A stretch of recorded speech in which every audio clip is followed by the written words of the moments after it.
You guys, welcome back to one of our episodes, one of our interview episodes of Pig Royalty. And we are very excited to have the lovely, the talented, the cheatastic, the cheaterific, not only Michelle Balero, but her lovely sister, Joy Pepper. Yeah, I'm her sister.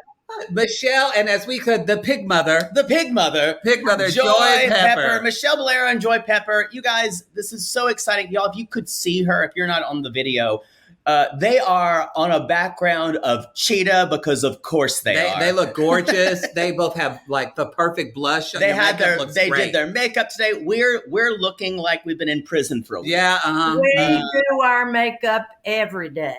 I see that. It got humid today in California. My hair is not cooperating, but we're doing our best. Y'all, thank you so much I know it's getting real hot probably by now in Texas. 106. Shit.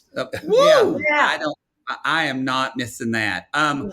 We're just going to jump into this. First question that I think I just want to know is how did y'all get involved in this show? And how did you become pig royalty? Yes. So about 9 years ago, there was a flyer, a casting call in a men's restroom, and my husband stumbled. She was in there. Yeah, I was in there. So my husband stumbled across it, and he's always a jokester, and he said they're looking for a Texas family that raises swine. So I reached out, and it took several months, and I get a call from someone from New York, and it was actually Peacock Productions, and they said, hey, we're interested, so we had to go through all that audition, doing a Zoom. I don't think it was Zoom, but doing a phone interview, sending pictures of the family. And so they're like, okay, we want you guys. And so we did a pre-reel and a pilot, and it did not make episode. And so you fast forward 9 years. Wow. And someone that was on set with us decided that Animal Planet wanted us. And so they reached out to us through Facebook, and this is where we are. And so at that time, 2 of my oldest daughters have already graduated from college, moved out on their own. The baby had not graduated yet from college. We were still helping some individuals in our barn, but not to the extent of when my girls were showing, because it was every weekend, every single day. Yeah. And they're like, big love. Right. They're like, make it happen. And I'm a mover and a shaker, so I made it happen. And so I help with the casting, putting the cast together. I help with the planning, and that's where we are today. Cool. So backtracking a little bit, when did pigs enter your life? Like, did you, Joy Pepper, were you showing pigs? Is this a lineage, or was Michelle showing pigs young? I was not showing pigs, but Michelle's brother was showing pigs, and he did quite well in the pig arena. And actually won showmanship, I believe, at San Antonio. No, not San Antonio, girl. But anyway, and so it started there, and then when McCall came home from school when she was 8. Third grade and 8. Third grade. She came home and she told her mom that she, wanted to show pigs. So that's where it started, originally.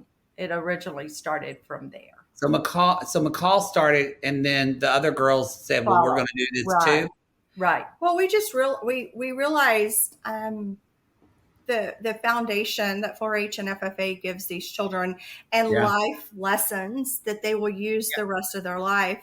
And so we knew that it was a project, that it's a family project. Whereas because the kids did dance, the kids did pageants, the kids did cheerleading, you're kind of split. One goes here, one goes there. But with showing animals, it really takes everyone involved, cleaning the barns, going to shows, you're all helping each other. So it was a project that we felt that, we could do all together.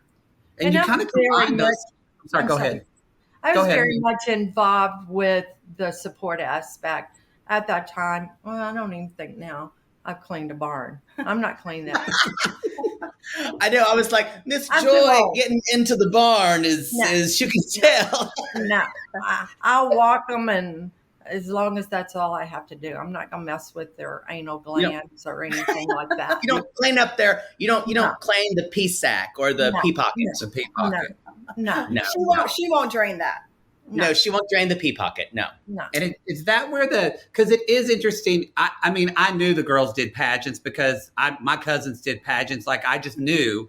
And so I knew, so that doesn't surprise me. But I think what was it like that you kind of bring in this pageant aspect to showing the pigs? Like when the girls were younger and they just started showing pigs with, as we say on that, we love toddlers and tiaras. So that show that they call it full glitz. Full glitz. Like were people just staring at y'all like you lost your damn mind and full glitz showing pigs? Or what was the reaction?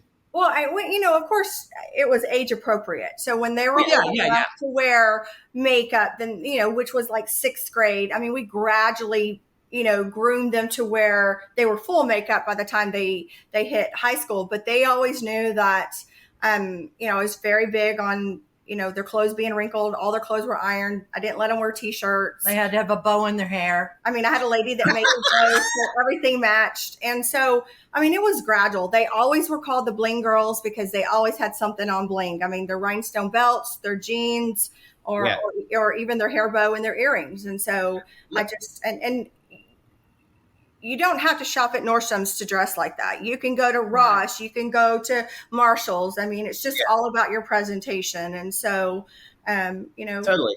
And it was a struggle, when the girls were younger, and the pig feed cost a lot of money. The pigs cost a lot of money. Yeah. The traveling cost, and it was a family contribution, if you will, because we have struggled just like everyone else. But the big thing is we continued to get up and go to work every day and contribute to the community. So those things were most important, and the things we wanted to instill in the girls. Yeah. I have a quick question about, I know we talked about bling, but where did the branding of cheetah come from? Where did you say, we are going to be, this is our brand, this is our lifeblood? Joy Pepper, did you have a dream and woke up in the middle of the night and you said, that's it? Well, it started years ago. My parents, I was born and raised in Birmingham, Alabama. Okay. And my parents. I can hear it. Yes. Oh, no, you can't. That Southern drawl. Yeah. So my parents owned fabric stores, quite a few fabric stores in Alabama. So like Michelle's girls were brought up in the pig business, I was brought up in the textile industry. So we would go to New York and to purchase fabrics for our stores and everything. And cheetah was available, or I would call it leopard. So I always had just a fondness to that. So started there. Michelle did dress in some cheetah in high school, but then over the years, it's become more prominent for all of us. And of course, the styles have changed, and it's everywhere now. It's everywhere. Right. I love that. You mentioned Michelle in high school. I want to know what Michelle was like in high school. Yeah, give us the dirt. I was a good girl. Were you not a woohoo girl? Michelle was a good girl, but one night when she was out with a friend and a girlfriend, and they were supposed to be home at midnight, and they weren't. So the girl's mother called me. So she came to my house.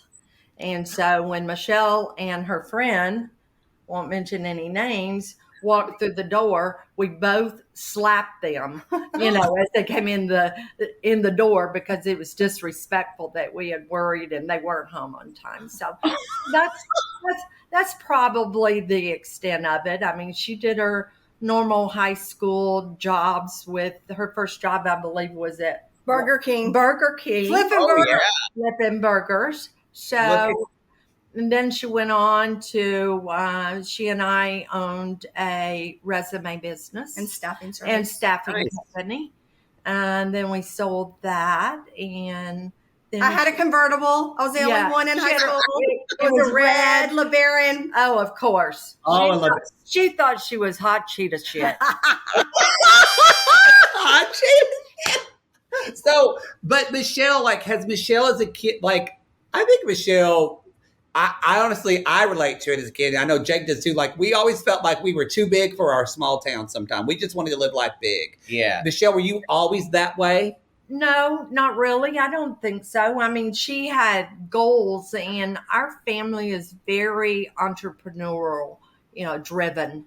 And so, she always wanted more, not personally, but she just knew that there was something out there, something in her future that she should be doing, and she would have to find that passion, which she did. And that was with hospice. Yeah, because that's what. Tell us about that, because that's what you were doing, hospice care, right? You still are, aren't you? Yeah. Yes. Well, actually, a little back history there is I was actually in nursing school in '94. I dated my husband. He's 4 years older. I dated him all through high school, so he was already out of high school when I met him when I was a freshman. And when I graduated, we knew that we were going to get married, and we were going to have a big Catholic wedding, get married in the church. And then I was going to go to nursing school. I mean, I wanted to be a nurse since I was a little girl. And unfortunately, we can't always, pick the cards that were dealt. Mm-hmm. And I was in my first semester of nursing school. My dad lived in Alabama. He was 41. And he was diagnosed with terminal cancer and had a month to live. Mm. He actually lived 7 weeks. And between planning a big wedding and nursing school, I felt it was too much for me at the time. And that with my dad passing, I didn't feel that I was strong enough to deal with death and dying through nursing school. And so I pulled out. And then we decided to start a family. And I had 2 miscarriages before McCall. And then, I had the girls, and the girls are 11 months apart. So it's McCall, Michaela, and then Mackenzie. And then I think it was when Michaela, I decided I wanted to go back to school. And so I went to private Catholic school here in San Antonio and got my undergrad, and then went to school. I had no ambition to go to grad school, but my GPA was so high, they are like, have you thought about grad school? Yeah. And so I went to grad school, all while working and raising the girls. And then I've been in hospice for 15 years, and that's my calling. That is my passion. I sit with people that have no family, that are homeless until they take their last breath. Mm-hmm. It's very challenging, but I love it. And I actually want to go back to school. I actually I need microbiology, and then I can apply for nursing school, and it's a 14-month program. I want to go back to school because I don't want to be, so right now I'm a director of marketing, but I'm basically a community liaison. And I like the contacts with the family. I like the contacts with the patients. I like that hands-on. And so that's awesome. I can see you're so passionate about it. And you can tell, like, I've been a teacher my whole life. And so that's something I love. And I can see when someone else is passionate about something. So that's very inspiring. And you're right. You are called to do something like that. And it's important. And it feels like it's your calling, and it's very important. Right. So that's great. I mean, my father passed away in January from cancer, and I moved home to Oklahoma to take care of him. So I get it. And I mean, we went down to MD Anderson. That's where he got his care. And they have, I didn't know this by the great, he was stuck in Ardmore, and we couldn't get in Oklahoma, couldn't get him. And we finally got him out, and we got him in, which was not a great facility, but we got him in MD Anderson. It's one of the best palliative care in the world. And so what you're doing, I know firsthand by just, as watching my father take his last and going through that process, and how much easier that makes it. It truly makes the world of difference. So God bless you for that. Thank you. Thank you. So anyway, but What? where do we go now? No, Sorry, I was I was talking about that. Sorry. She said that she was thinking about going back to school. What do you for? You said you were going to get your My RN. your My RN, and so Mhm. because now you kind of got an empty nest. You've so it's so I love that you guys have instilled that in the girls of go out and get your education because it's so interesting. You learn so much about the world, and it becomes you're just much more of a broader person. Well, like I But tell the girls, no one can take your education away from you. there you go. So Mackenzie graduates on Saturday. So I will officially, so Michaela and Mackenzie have an associate's, but then they all three will have bachelor's degrees after Saturday. Great. That's great. Right. Can we talk about the biggest additions besides Miss Joy Pepper here of season 2, the That's what I was just stars thinking of the Vices? Oh, the Vices. They are a hoot. We love those kids. We They're love all- those kids too. And I'm sorry they live in Austin, Texas, but it's very fitting for them to live in Austin, Texas. I mean, I love them, and I say this, they bless y'all's hearts because they don't know what the hell they're doing They in were there. trying. They were learning. They're learning. But you And- know what? The girls didn't know what they were doing either. We That's didn't know what they were doing is trial and error. You have to start somewhere. You know, Yeah. Nugget Well, they're didn't know smart what and he was curious. doing. Yeah, I'm sorry. but the kids, they're all of They're them. so are- innocent. They they're are like sponges. but they're Yes. so you can tell when they'd be interviewed on camera that they were so authentic. Oh yeah, And you never thought like they were performing. Those were Oh, just they're those not. kids. those are just those kids. I mean, they are. And that Dylan, oh my gosh, that's the Yeah. sweetest child For I've sure. ever met. So what is the next step for you guys? Let's see. Oh, yeah. You got it? Sorry, we froze for a We second. froze for a little bit. Froze Sorry. for a- I do want to ask. I can't imagine the stuff that Dylan Weiss said that made the cutting room floor because I bet that kid talks so much. You know, he really doesn't, but his sensitivity, I mean, you can, not see him in a week or so. And the first thing he does is comes up and hugs you and says, I love you so much. I've missed you so much. So what have you been doing lately? Or what have you cooked? Dylan and I have an affinity for cooking. Yes. So he's in the kitchen a lot with me. Oh. What are you known for, Joy Pepper? What is your dish? What is your baking dish? Tres leche. Carrot cake. Oh, tres leche. Ooh. Mm. Ooh. Ooh. Carrot cake. Carrot cake. Good carrot cake is hard to find. Like Whoa. You not come to Texas and we'll make you some carrot cake. We'll visit. I will eat it. Jake gets very scared around cake because he won't stop eating it. I'm a big cake person, and I have to be portioned out, otherwise it'll just. What's your favorite? My favorite is probably I love lemon curd cake. I love any kind of good chocolate cake. I do love Rich tres chocolate, leche. but I do love tres leches. I love tres So. leches. I make a fabulous homemade fudge chocolate cake. Ooh, Joy Pepper, Oh. you're killing me. Mackenzie says the angels sing when you eat it. Mackenzie says she hears the angels sing, so she calls it the angel food cake. Oh. I have a question. What are family gatherings like at the Baleros? Because you've got this is Roy. Roy is, he's around all these women with these strong personalities. Bless his heart. All of your daughters, I don't. In McCall in interviews seems more like her father than But Michaela and Mackenzie are quite outspoken, and they like to make their opinions known. Yes, yes, they do. But that makes them strong leaders. Yes. I mean, they are. I will say sometimes maybe it's just different with daughters too, because daughters and mothers, because I could get away more with my dad than my mom. But sometimes they'll smart back to you. And I'm like, I don't care if I am 43 years old. My mom would smack me in the face. Well, you know what their new names are when they start that smart mouth is, I call them trumpets. Oh, I love it. So say, okay, trumpet, and they know Oh, they need to be quiet. Boy, They know now. They're at the ages they are, and I would say, and Michelle was like this too, from 18 to maybe 22, 23 years old.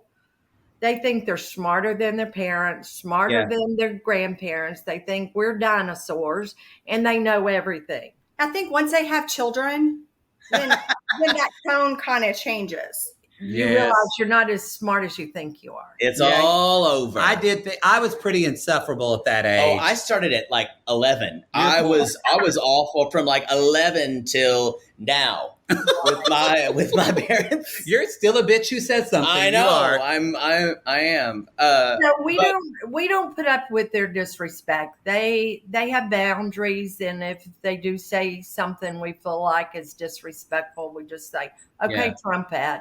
But they're and I'm going to defend them. They are very respectful. I mean, they're not rude in public to anybody. No. It's yes, ma'am, no, ma'am, yes, sir, no, sir. Yeah. And I do the same thing. I mean, I'm 49 years old, and I say yes, ma'am, no, ma'am, yes, sir, no, sir. Oh, me too. And I was brought up that way. And my mother, to this day, if we're somewhere, I mean, Birmingham, Alabama, it's not that far from South Carolina, Joy. Right. So the same politeness rules apply. Absolutely. And if I was somewhere and I said yeah to someone who was older, corrected. My mother would say, yes, ma'am. And or the word ain't.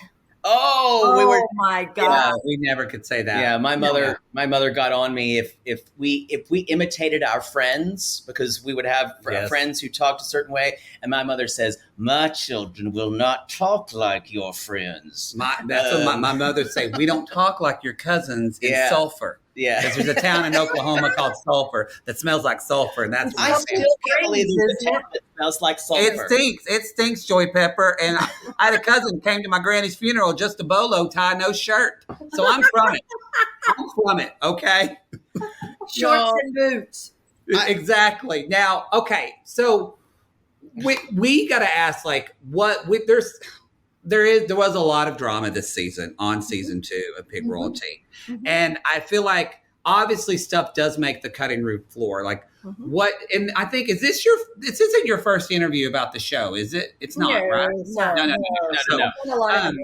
Yeah, you've been with like really important people besides us, so we appreciate your time. No, y'all are just as important. Oh, thank you. You tell that to everyone. But what do you feel like was not shown this season that you wish was, or a side that things happen and you just wish people would have seen that? So for me, I feel what all we've done for Nugget and Teresa. That's what I wish would have. The back end of it, what was shown, the back office, gotcha. Because we've there's done a history, and we've done a lot for them, and and of course, you guys are more familiar with TV than we are. You guys are the stars and everything, and there has to be. That is so kind. Well, there has to be a villain, and there has to be victims. It's just part of a villain and a hero. Well, yeah. I mean, you're not far off as far as, especially with reality TV and even with scripted television. Right. The way we have to create a narrative so we can understand how to process the world. And there has to be a storyline. And I feel that one day the cream will rise. The cream will rise. Oh, I like that saying. I love it. I like it. Well, we're gonna write our cheetah tell-all. Cheetah tell-all. I do feel like, I think probably, I'm glad that Joy, you came on this, because for you, and also because for you, Michelle, I think it's been a good season to kind of us humanize you and get to know you more, having your mom there and seeing your close relationship. Mm-hmm. But also too, like, I love the moments with you and Roy. Like, it's very clear to us, either y'all are real good actors or y'all really do love each other still after all these years. Well, And so we see that. We do love each other. I mean, and there's no perfect marriage. I mean, we've all, But he makes you laugh. I mean, Roy makes everybody laugh. Yeah, but like I feel like that's sometimes where I feel like you're under this, and you can totally correct me if I'm wrong, just from what I see on the show. I feel like sometimes my heart goes out to you because you feel like you're under this pressure cooker of being judged by everybody. And so it's kind of like, who do I be? What do I say? And I feel like sometimes with Roy, it's like you can just be yourself around Roy. And I feel like that's what I see. And when you guys are in interviews together, I love it when you guys are being interviewed, and for the one time you don't have to take the first question, and you just kind of let him take that, and just like you're so grateful to have someone on your side, and we've noticed that, and we love to watch that. Well, and it hasn't just been Roy. It's been my mom. It's been my stepdad. It's been my brother. It's been my girls. It's been my girls, boyfriends or fiance. I mean, I have a very, very strong support system, which, I mean, everybody needs that. Everybody needs that. And I mean, I don't even know if you guys know, I mean, I almost died 2 years ago. It was 2 years in December. And I mean, I didn't work for 8 months. I mean, I literally was fighting for my life. And I mean, my girls were my night nurses, so my husband could go back to work, and my mom and 95-year-old grandma were my day nurses. I mean, I couldn't do anything by myself. And so, I have a different perspective on family, life, and, I mean, I'm not the same person I was 2 years ago. Not that I was a bad person, but we always can improve. Yeah. I love that you mentioned your grandmother. How is Nana? How is she? She's not. No, she's in her last months of her life, but she's had a wonderful life. Yeah, that's sad to hear, but it's great. It's glad that you guys can have a perspective about that she's had a wonderful life. Well, over the last 6 months, my mom and I have been given the strength to be able to process this. I call her my heavenly patient right now. And it's okay. I'm not sad. I'm happy. She's happy for the most part. And, so we're ready whenever she's called home. Yeah. That's what we would call it when my grandmother would say, well, when they call me home to glory. Exactly. And so you guys, thank you. Thank you. I will break. I'm an ex-Catholic, so I'll break out my old rosary for y'all and say a prayer. But we all believe in one God, so ex-Catholic, Baptist. I mean, now is there? And we know time. Is there anything we didn't get to ask, or like anything? Say your piece. Anything else? No, I mean, do you have anything to say? You did, Joy Pepper. You I don't wear red lipstick. Yeah, you don't wear red lip. I'm sorry. And I don't have red nails either. They're pink. They are pink. They're pink. Yeah. But guys, you know what? I do want to say something. So the accusations that, my eye lift surgery, my nails, shopping, that I took money from the kids. Yeah. I work 2 jobs, sometimes 3. And I pay for my own stuff. I don't depend on anybody else to pay for my stuff. And like I said, when the truth comes out, I can lay all the cards on the table. My insurance paid for my eye surgery. I mean, you don't make money off of pig shows. I mean, no. I'm glad you said that, because that's something a lot of people want, and my dad had his insurance, it will pay for it. Yeah. It was, but I think thank you for saying that. Thank you, y'all. Thank you so much for being here. Thank you. You're so gracious, y'all. It is just so joyful looking at this cheetah background, and thanks so much for talking to us. And I can't wait.